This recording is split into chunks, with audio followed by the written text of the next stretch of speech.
Hey friends, thanks for hanging out with me tonight on another Tuesday. I know you could be watching TV or sleeping. That's my activity of choice. So I really appreciate your time, and hopefully the time we spend here will be valuable to you. As you know, we just wrapped up a 6-month incentive earning period last night, and Scentsy loves us and wants to give us all more chances at more prizes. And so we are starting a new incentive today. And I love the theme of the incentive. It is called Brick by Brick. And when I heard that title, I was reminded of a quote that I heard on a podcast, and I apologize, I can't give credit because I do not remember who said it. But they said something along the lines of Rome wasn't built in a day, but they were out there every day laying bricks.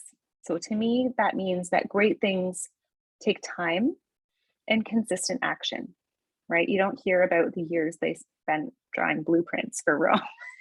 They put a brick and then they put another brick and then they put another brick. So it's the same with our business. And I love the way that Scentsy is breaking it down into 3 2-month incentives. So they're short and manageable. It'll keep our attention span, hopefully. 6 months is a slog. It's a long time.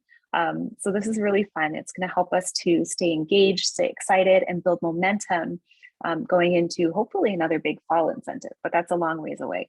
So this incentive is going to help every single one of us, no matter if we joined today or 15 years ago, to focus back to the basics of building a successful Scentsy business. So the first incentive starts today, February 1st. And the only requirement, this blows my mind, is that you recruit 1 new consultant. Okay, they have to be a brand new consultant, not a reinstatement, from January 1st to March 31st. And they need to certify between February 1st and March 31st. Okay, so some of us may have already recruited somebody in January that didn't quite promote. You're already halfway there, friends. You just need to keep working with your new teammate and help them get to that first promotion. Excuse me. And I said just, and I feel like that oversimplifies recruiting. And it might seem a lot more scary and overwhelming and big than just recruit someone, just recruit one person, especially if you have either never recruited somebody, or maybe you have recruited someone, but it's been a while. Like maybe it's been a few months, maybe it's been a year. So tonight we're gonna try and demystify recruiting, try to make it less scary and bring it down to 2 basic actions. Last month we were talking about habits and actions that we can do consistently that will compound. And that's exactly what we're going to keep doing. We're going to focus on 2 actions that we can do consistently that will at some point yield a result of getting a recruit. So the 2 actions we're going to be talking about tonight are connecting and asking. So connections are so important and really fun, actually. It ties perfectly into our brand new catalog that just launched today. The theme is connections. And it also goes back to one of the points of the Scentsy Star from Heidi's 2014 SFR speech. That was the one, the Scentsy Spirit speech. And the star had several different points. One of them, well, not several, there's 5 points to a star. But the one was love, connection, and kindness. And that led to hope, which is just what everyone needs right now, right? People are so desperate for connection, and you and I can provide that for them by making friends and having conversations.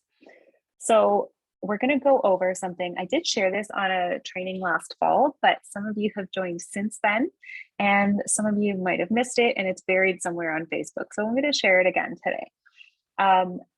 We're talking about simply starting conversations. Okay, this is not a join conversation. This is not a host conversation. This is not a list of 100 people. This is making a real meaningful connection. And conversations could eventually lead to people who buy from you, or people who host, or people who join. But we're going to step all the way back just to the beginning. don't get carried away with what am I going to say? What are they going to think? How is this conversation going to end? Are they going to shut me down? Are they going to walk away? Are they going to block me? Don't even get that far. Only think about starting a conversation or a connection with someone. Okay. And this can be done in person or online. This is literally practice talking to people. It's easier in person. Sometimes I found myself doing this the other week. I was at Starbucks and I did have my phone out to pay, but after that was just chatting with the cashier, chatting with the barista, talking about mugs that were on the shelf. The barista had red hair like my kids, and just talking. So there's 3 steps to starting a great conversation. If you have a pencil, you might want to write them down, or I will include them in the notes or the description here. 1 is be friendly. Okay. I know it's hard when we have a mask over most of our face right now when we're out, and maybe it's winter here, so maybe we have a big hood too. Like a lot of the time right now you're out and you're seeing this much of a person. That's okay. Smile because they can see it in your eyes and they can see that your cheeks go up, and move your mask. I know you guys know what I mean. Be friendly, make eye contact, smile. And then the second point is let the conversation progress naturally. Don't rush it. Don't push it. And if the conversation ends before someone joins your team, that's okay, because that's not going to happen the first time you talk to a person anyway. But we're just practicing connecting. And when you're the kind of person who walks around with a smile and sparkling eyes and talks to everybody they see, there's something magnetic about that, and people will be drawn to you.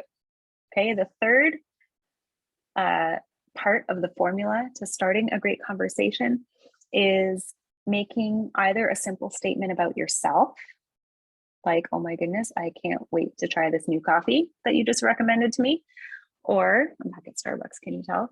Or ask a question about them or compliment them. Okay, a question is a really good way to draw someone out though, because it elicits a response. Just like we talked about last week with our follow-up messages, end it with a question, because people want to answer when they are asked a question. Now it's almost like a 3D part.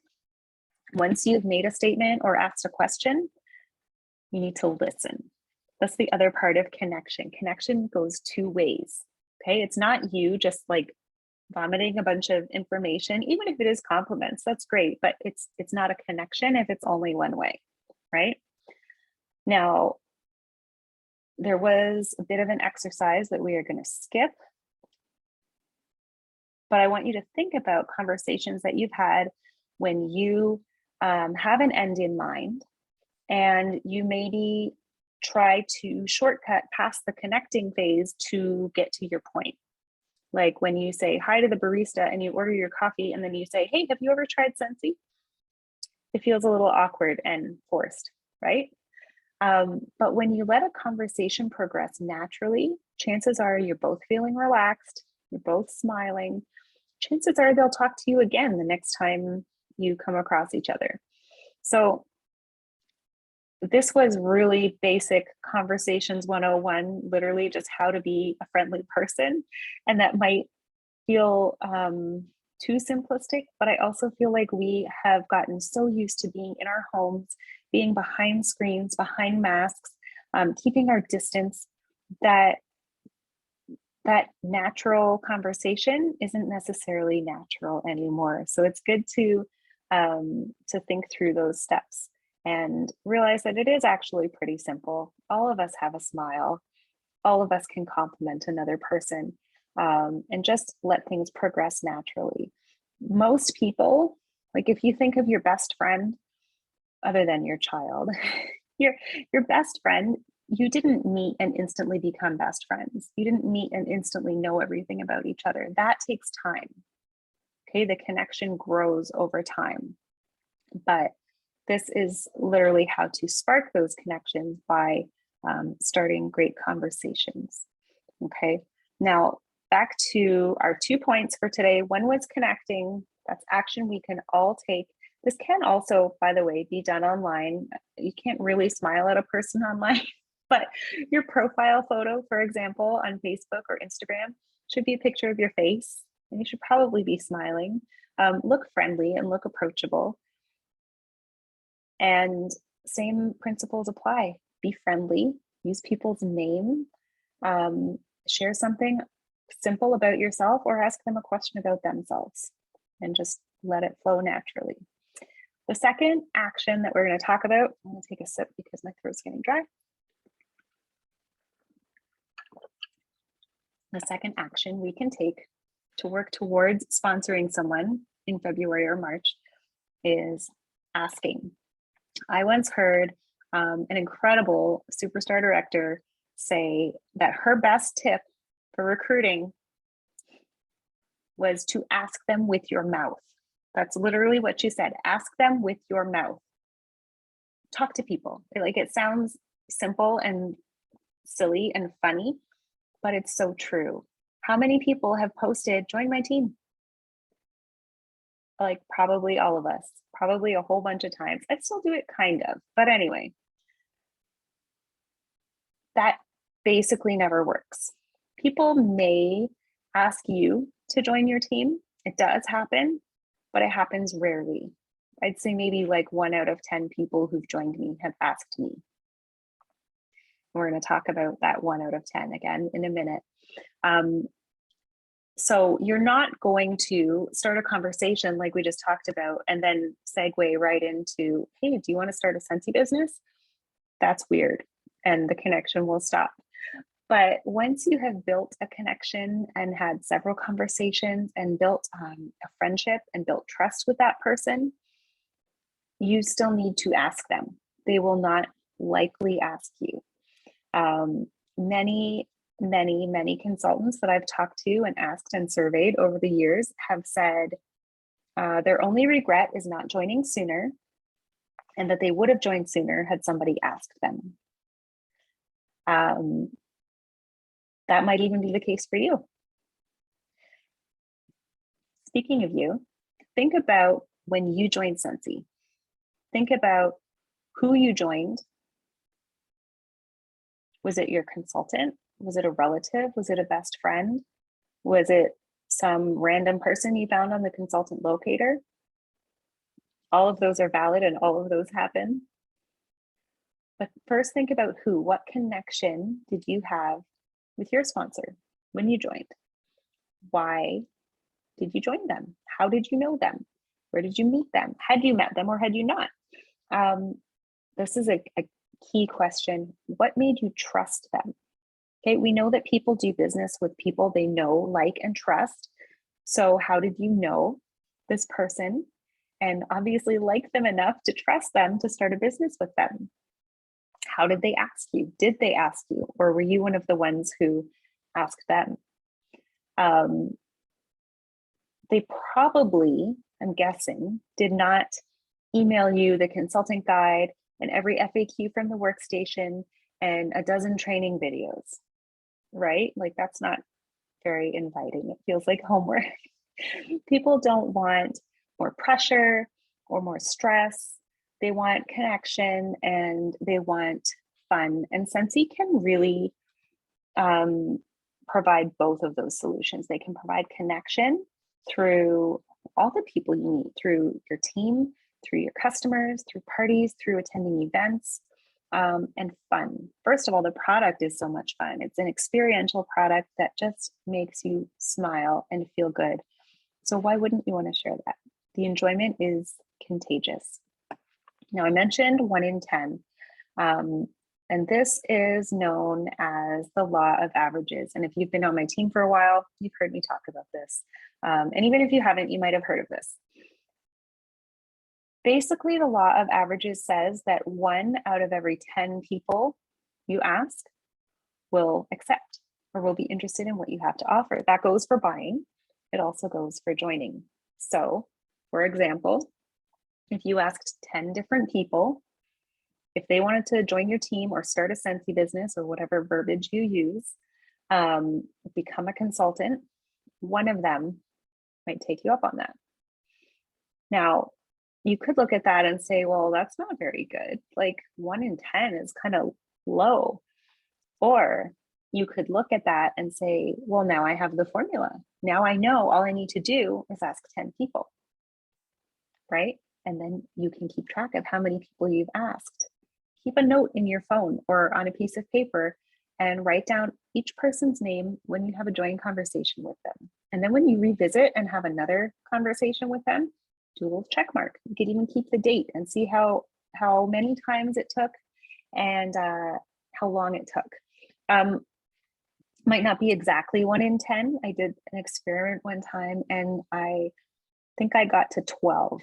So it's averages, it's not exact.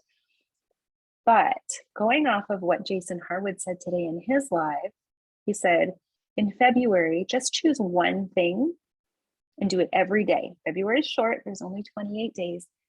Choose one thing and do that one thing every day. So what if you made a goal, not a goal, a commitment? What if you decided that every day this month, you would ask one different person to start a Scentsy business with you? You would have asked 28 people by the end of the month. So if the law of averages is right, out of 28 people, 2 or maybe even 3 people would say yes. How would that grow your business? That could, if you have no team under you right now, if you're a certified consultant, essential consultant, all on your own, and you added 2 people, you could promote to lead and star potentially, right? Within a month or 2. How would that build your confidence? By committing to yourself that you're going to take this action every single day and following through and seeing results. Even if none of the 28 people joined, some of them will order from you. Maybe someone would host a party with you. It would still grow your business. It would build your confidence. It's practice. You learn every time you have a joint conversation, you learn that was a really effective question to ask. Maybe that part didn't go so well. Maybe I won't do that again. You learn from all of it. And I can guarantee you, well, like with 99.9% certainty, that nobody you ask is going to punch you in the face. I've never had it happen. I was going to say I can guarantee they won't block you. I can't guarantee that. I might have been blocked, but I wouldn't know. That's the thing. You literally have nothing to lose by deciding to make connections every day and ask at least one person every day for the entire month. Now, there was also a question that came in on the team page before tonight, and a team member was asking, how do you offer the full price join kit when you don't have a party with a host kit available yet? And I think that's a great question. And I think that we have focused so much on the host kits, which is an amazing provision. And it blows my mind that we have that. It's a newer thing. And I just appreciate it so much that Scentsy does that. However, the 129 Canadian or $99 US kit is still a fantastic value. And Orville will swear up and down that it is a better value than the host kit or the discount kits that you can get. It has more product, it has more supplies, dollar for what you're getting. I feel like that sounded really weird coming out of my mouth, but for what you spend and what you get, it is an incredible value. So it's a value proposition. And in reality, value is different to everybody, right? We talk about this when we discuss discounts or free shipping or convenience. Like every feature rates differently on people's value scale. So some people want the cheapest price, period, end of story. And they don't mind getting discontinued product that nobody else wanted if it's the cheapest thing. Other people want what they want and they will just pay whatever it costs. Some people want free shipping. I am a sucker for free shipping and I will buy more stuff so I get free shipping. Other people simply want the convenience of not having to track down a consultant, not having to arrange delivery or pickup, and they will gladly pay for shipping. So value is different. What I would suggest is simply offering 2 options. Okay, there's 2 options to join, and I believe that's how it's presented even on your PWS. So when you go to the join page, you can choose the full price kit, or there is also the host kit option. Just say there's two ways you can join. You can start today with the full price kit, or you can host a party. You can borrow my testers if they're local. That's something I love doing. Let them pretend to be a consultant for a week. Let them share around the testers and catalogs at work or family or friends, whoever they're seeing, and collect orders. Just try it out. And if they love it, then you flip that party to them and that becomes their launch party. If they hate it, that's fine. You might have got a couple new customers. So just present the two as options so that they can decide which option has more value to them. So I hope that helps. I am going to stop recording. I am going to include some notes in the description for you guys. And I hope that you will decide to commit and follow through and ask one person every day this month and start laying bricks in your business to earn this incentive, because I know you can do it. I'm so excited for those of you that this will be your first incentive earned, because it's just going to be amazing.